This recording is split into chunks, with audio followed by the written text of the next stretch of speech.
Hi guys! Welcome to my YouTube channel kung saan all-in-one na cooking vibes, gaming fun at kwento time.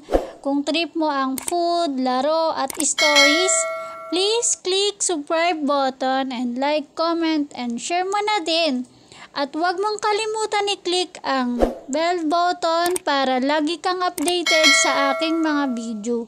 Tara na, proceed na tayo sa aking share. And thank you for watching.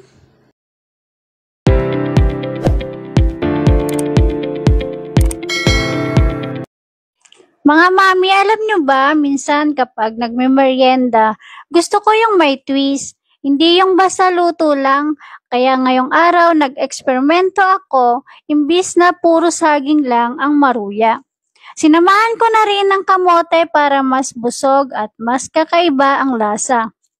Ang ganda ng kombinasyon nila, matamis na natural, tsaka malambot sa loob.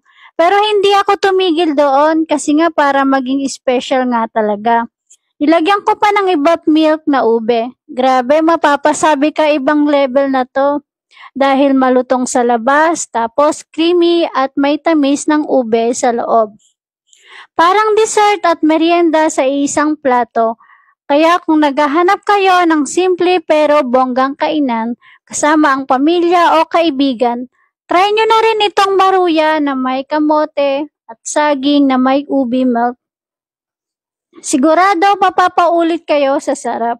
Kaya ito na nga tinikman na natin ang ating ginawang maruya. Mas masarap ito kung sasabayan nyo ng kape na mainit.